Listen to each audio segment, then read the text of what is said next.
Alright, so good morning. Nandito ulit tayo sa farm. Day 9 ng ating land preparation. Medyo maingay kasi yan na, binabasag na nila. Basag, hindi ko alam kung ano bang term yan eh. Mas pinupulverize nila yung mga namumuong lupa. Okay? So, kwento ko lang sa inyo, share ko lang sa inyo. Isa sa mga, ano yung tawag doon, yung magpapaganda ng ani nyo is yung good quality ng water.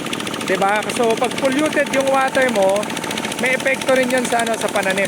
Okay, so yung atin is deep well yung ating source ng water. So ito siya. Okay, hindi ko lang kung nakita nyo ba. Ayan eh. Okay. Parang harang tong tinanim kong malunggay. Nabuhay ng malunggay. So yan, good source ng hindi lang source, yung quality ng water. So dapat maganda yung quality ng water. Ang problema, ang nakita ko sing problem sa usually sa mga irigasyon, acidic na yung tubig kasi dumaan na siya sa madaming bukid.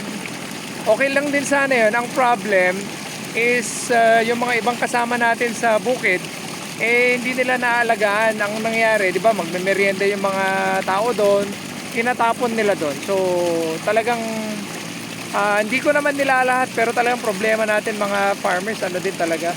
Medyo napapabayaan natin yung irigasyon natin kasi doon tayo nagtatapon ng mga yung mga plastic. Pagdadaan kayo sa mga bukid ngayon, samot-saring basura yung nandun, mga pinag-inuman ng mga tawag doon, yung mga coke, yung mga supot ng mga biscuit, yung mga yosi, ganyan dyan tinatapon lahat. So yun, nakakababa din yun ng ani kasi nga nagiging acidic yung tubig. So hindi kagaya dito, fresh, diba? Fresh, siyempre gusto mo fresh lagi. So anyway, so nandito tayo ngayon, binabasag na.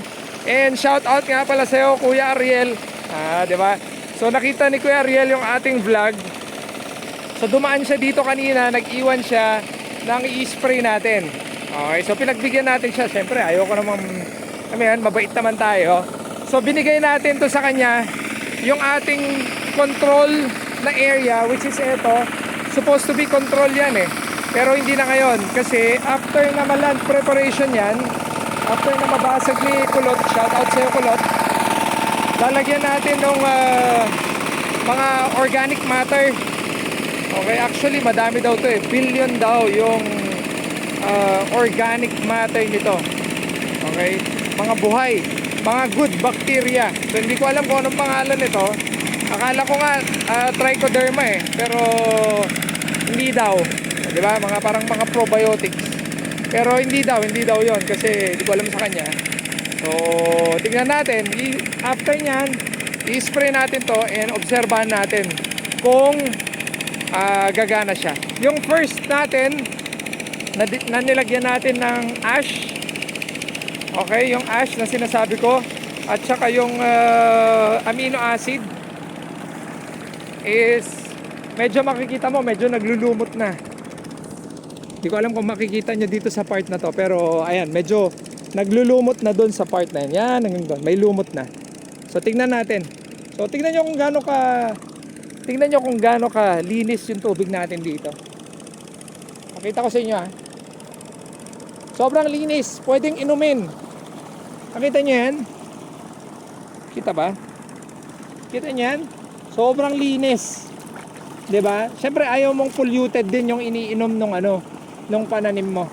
So yun siya nice, diba? So yun yung update natin dito sa ating land preparation. So almost 2 weeks na lang yung ating nursery. Ililipat tanim na natin dito. Okay, so yun lang. Ingat kayo lagi.